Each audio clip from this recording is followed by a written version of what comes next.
Akhirnya 3 poin boloh.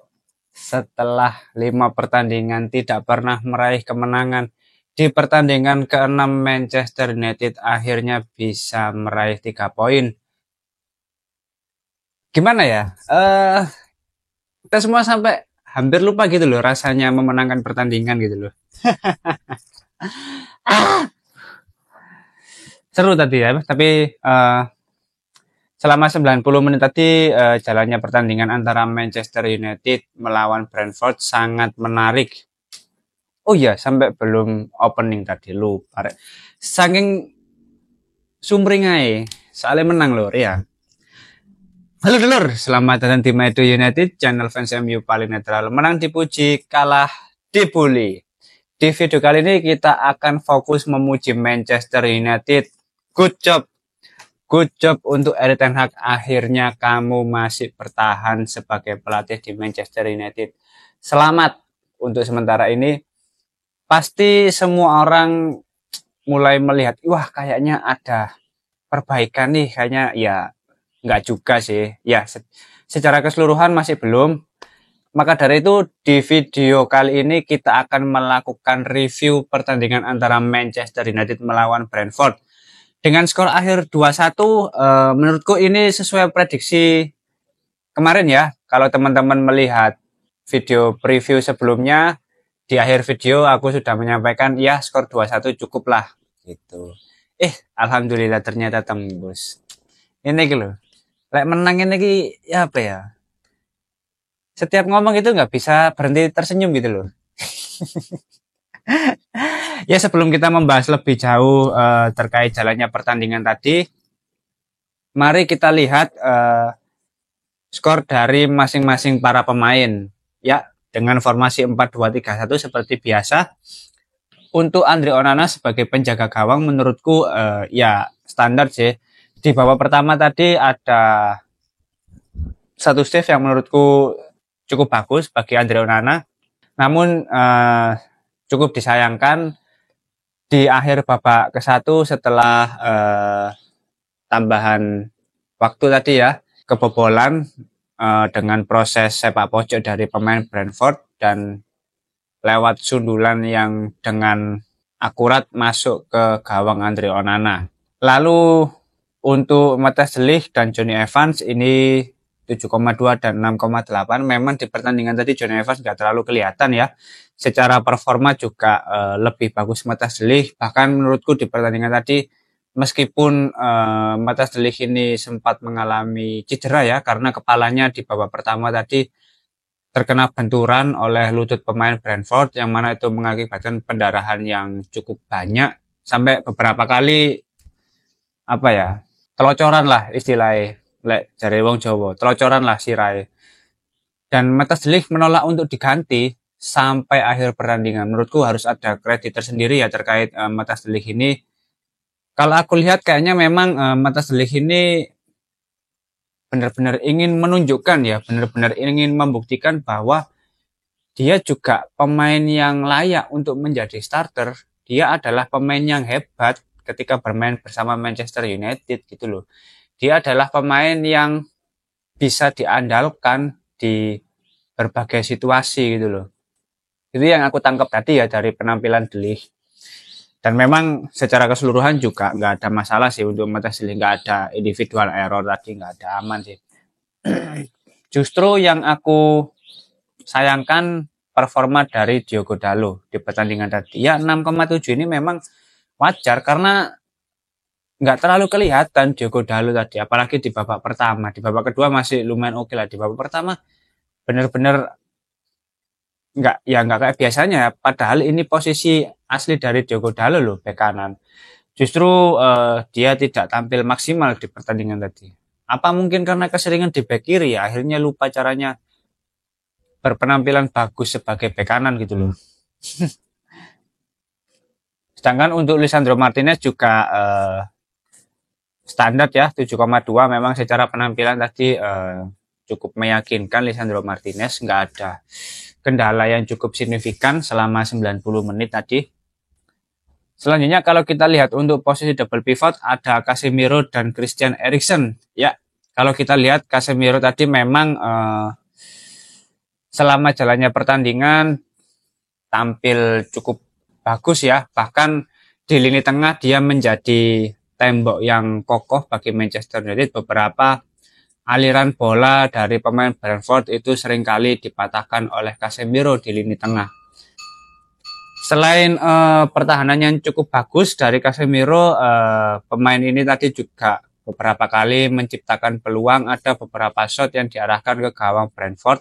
Meskipun itu masih belum maksimal, namun menurutku secara performa Casemiro inilah yang diharapkan dari banyak orang gitu loh. Penampilan Casemiro yang seperti ini yang harusnya ditunjukkan di setiap pertandingan.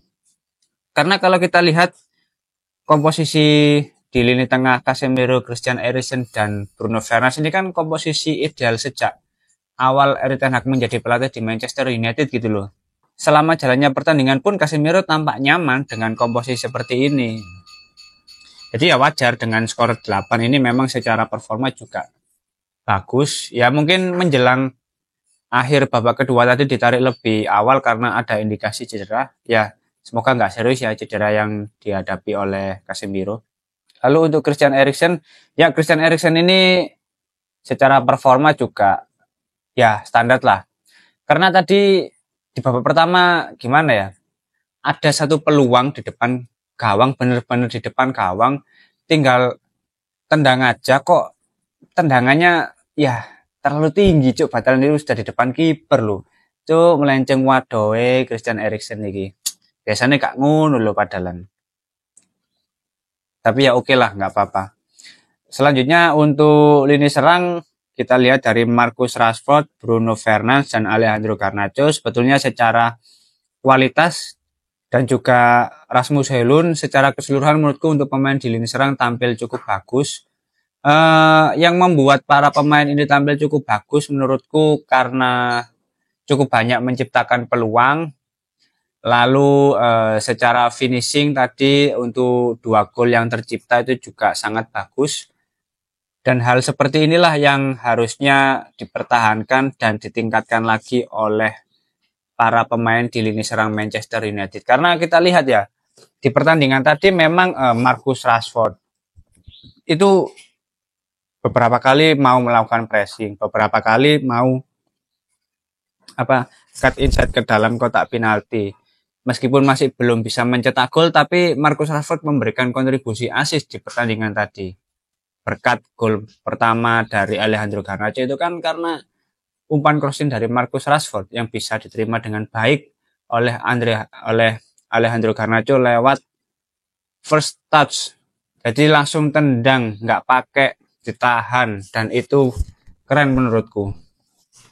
Lalu ada Rasmus Højlund. Nah, Rasmus Højlund nanti memberikan sumbangsi gol kedua bagi Manchester United, itu pun berkat situasi yang sangat bagus ya menurutku dari Christian Eriksen, umpan ke Bruno Fernandes dengan sentuhan magisnya bisa diterima dengan baik oleh Rasmus Højlund dan diselesaikan dengan sangat bagus. Harapannya untuk pertandingan selanjutnya bisa terus seperti ini dan ditingkatkan lagi. Karena udah mulai mulai membaik lah menurutku kalau kita lihat di pertandingan tadi. Tapi tetap ada yang perlu dievaluasi.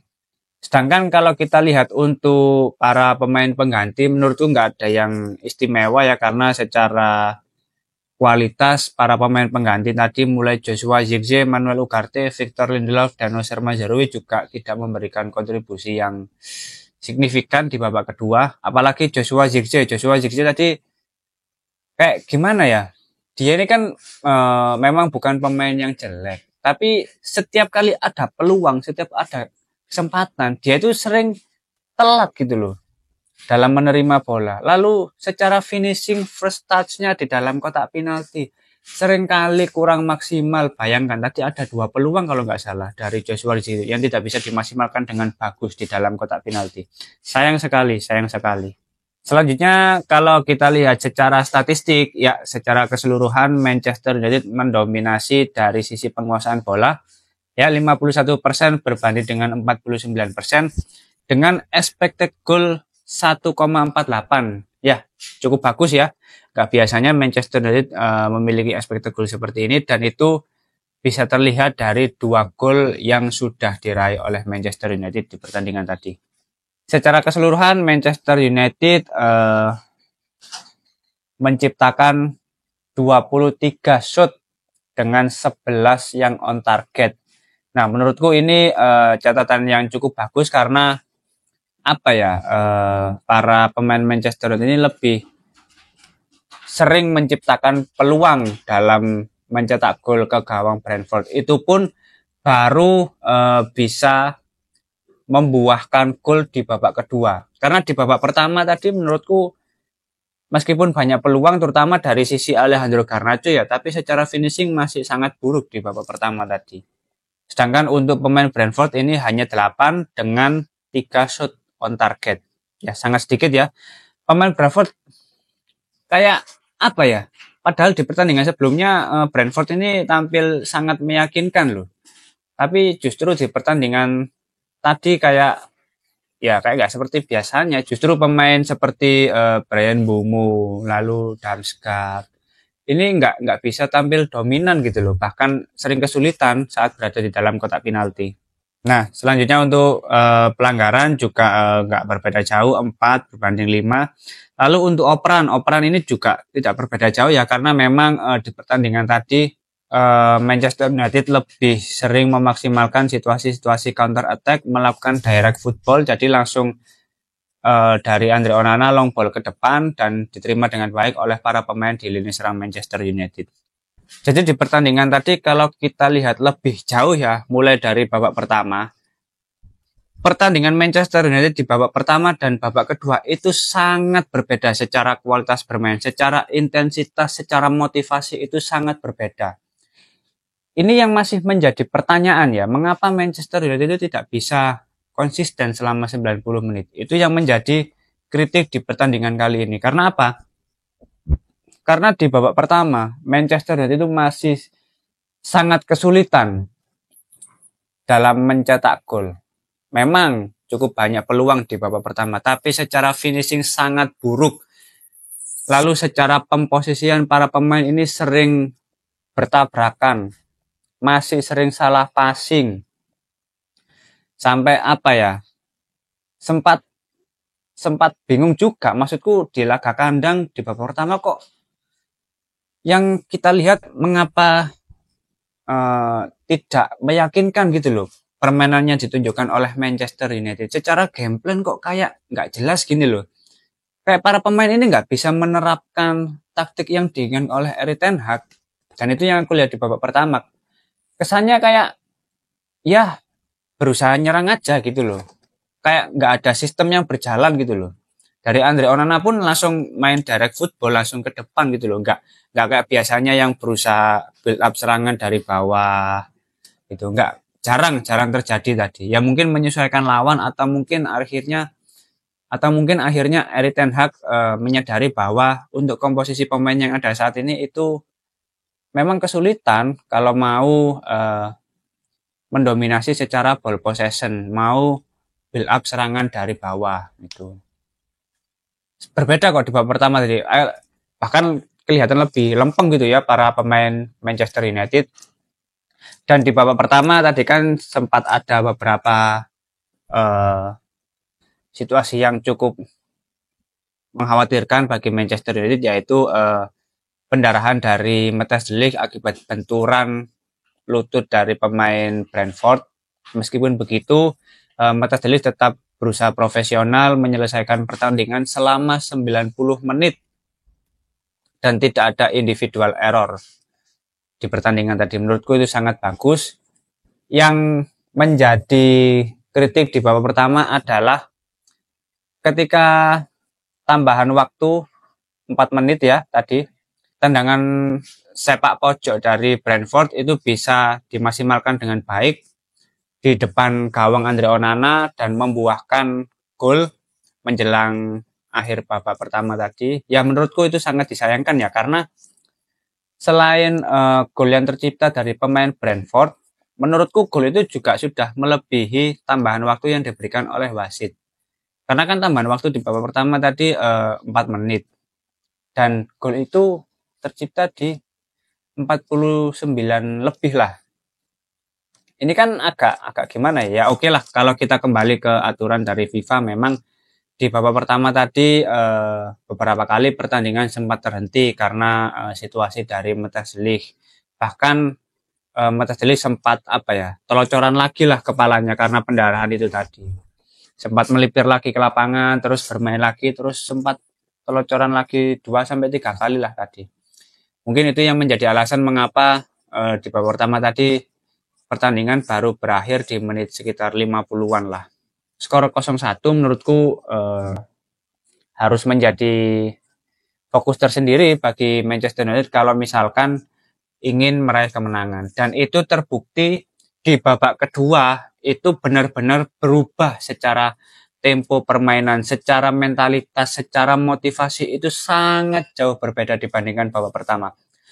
Entah apa yang terjadi di ruang ganti, entah apa yang dikatakan oleh Erik ten Hag, oleh Ruud van Nistelrooy, atau ya jajaran staf pelatih di Manchester United, akhirnya bisa membakar semangat para pemain, bisa menumbuhkan keinginan untuk meraih kemenangan. Karena di babak kedua tidak butuh waktu lama ya teman-teman untuk menyamakan kedudukan, itu baru di menit ke 47, baru berselang 2 menit di babak kedua itu sudah menyamakan kedudukan lewat gol dari Alejandro Garnacho berkat umpan dari Marcus Rashford. Dan proses gol pertama itu menurutku gol yang bagus gitulah, gol yang ya MU banget lah istilahnya. Dari situ aku bisa melihat bahwa ya pemain Manchester United ini di babak kedua lebih termotivasi, lebih terlihat keinginan untuk meraih kemenangan. Akhirnya setelah gol pertama itu secara permainan menurutku jadi lebih bagus. Para pemain Manchester United ini lebih menyerang, lebih ofensif. Bahkan hal yang jarang kita lihat seperti Marcus Rashford melakukan pressing, itu rajin pressing di babak kedua tadi. Sangat sering dia melakukan pressing dan tidak asal melakukan tackle kayak pertandingan-pertandingan sebelumnya. Lalu secara keseluruhan para pemain ini lebih bagus gitu loh secara koordinasi. Lebih banyak peluang yang tercipta, lebih banyak shot on target di babak kedua. Lalu di menit ke-62 Manchester United berhasil mengungguli Brentford lewat gol dari Rasmus Højlund. Itu pun juga proses gol yang bagus ya. Menurutku umpan dari Christian Eriksen ke Bruno Fernandes. Ya, Bruno Fernandes dengan sentuhan magisnya, sekali sentuh bisa diterima dengan baik oleh Rasmus Højlund, giring sedikit ke depan langsung bisa membuahkan gol ke gawang Brentford. Keren lah, 2 gol di pertandingan tadi dari pemain Manchester United itu menurutku sangat baik. Tidak hanya berhenti di situ, sampai 90 menit kalau aku lihat para pemain Manchester United ini masih berusaha untuk menambah jumlah gol. Ya, itu hal yang wajar ya, karena secara selisih gol Manchester United masih minus ya, untuk saat ini minus 2 ya harusnya ya. Dan hal ini harus diperbaiki lagi dan dipertajam lagi di pertandingan berikutnya, karena ya ini masih belum performa terbaik bagi para pemain Manchester United. Para pemain masih bisa lebih berkembang lagi dari ini gitu loh. Dan yang aku lihat di babak kedua tadi, karena sudah bisa mencetak 2 gol, para pemain itu terlihat lebih percaya diri untuk melakukan penyerangan ke gawang Brentford. Dan itu terbukti secara statistik. Ada total 23 tembakan dengan 11 on target. Itu kan hampir 50% shot dari pemain Manchester United itu tepat sasaran gitu loh. Dan cukup banyak ya penyelamatan dari Brentford tadi. Maka dari itu hal inilah yang harusnya ditunjukkan oleh para pemain Manchester United. Mentalitas seperti inilah, keinginan untuk meraih kemenangan yang harusnya selalu menjadi fondasi bagi para pemain Manchester United. Tapi tentu tetap ada kritik, karena sebagus-bagusnya di babak kedua, yang menjadi pertanyaan adalah mengapa di babak pertama tidak bisa bermain seperti itu? Mengapa harus menunggu kebobolan baru lebih semangat di babak kedua. Kan maksudku kalau misalkan di babak pertama kamu bisa tampil meyakinkan, bisa tampil ofensif, bisa mencetak skor lebih awal, itu kan bisa membuat mental lawan yang dihadapi itu semakin menurun gitu loh. Apalagi kalau misalkan kamu bisa langsung kill the game di babak pertama, entah 2-0, entah 3-0, nah itu kan akan lebih mempermudah bagi Manchester United untuk meraih kemenangan. Nyatanya yang menjadi pertanyaan sampai saat ini adalah Manchester United masih belum bisa tampil secara konsisten selama 90 menit. Tapi ya dari hasil pertandingan tadi ya perlu kita apresiasi. Di sini bisa kita lihat bahwasannya selama 2 minggu berarti Erik ten Hag nggak sia-sia. Ada waktu yang cukup lama untuk melakukan evaluasi, untuk berbenah, untuk meningkatkan kualitas performa ketika berada di atas lapangan. Bahkan di pertandingan ke-6 ya, Manchester baru meraih kemenangan setelah hasil yang kurang memuaskan di 5 pertandingan sebelumnya. Nah, harapannya sih untuk pertandingan kedepannya Manchester United bisa lebih ditingkatkan lagi dari pertandingan kali ini, karena mau bagaimanapun kalau kita bicara performa hari ini itu tetap nggak akan bisa bersaing di 4 besar kalau nggak ada progres dari pertandingan kali ini. Oke lah menang, tapi apakah cukup dengan kemenangan seperti ini? Menurutku enggak. Masih jauh dari kata meyakinkan ya, dari hasil pertandingan tadi. Ya, intinya adalah malam minggu ini kita full senyum bolo. Nah, karena jarang-jarang kita seperti ini, dan harapannya untuk kedepannya bisa lebih baik lagi untuk penampilan dari para pemain Manchester United, dan Erik ten Hag juga bisa terus membuktikan bahwa dia juga masih layak berada di Manchester United sebagai pelatih gitu loh. Tentu kita semua menantikan hal itu, meskipun mungkin sempat ada pro kontra bahwa Erik ten Hag harus dipecat. Ya aku pun juga kalau secara performa nggak kunjung membaik ya mending dipecat aja anjir. Kita juga udah gregetan gitu loh kalau misalkan hasilnya nggak meyakinkan. Tapi dengan hasil seperti ini menurutku masih aman ya untuk situasi Erik ten Hag, dan kembali lagi ini masih belum cukup untuk membuktikan bahwa Manchester United bisa bersaing di 4 besar di kompetisi Premier League. Oke, mungkin itu dulu review dari pertandingan Manchester United melawan Brentford. Kalau misalkan teman-teman ada opini lain terkait hasil pertandingan tadi, silahkan langsung tulis saja di kolom komentar. Kita diskusi santai seperti biasa. Oke, terima kasih sudah menonton video ini. Jangan lupa like, komen, dan subscribe. Salam.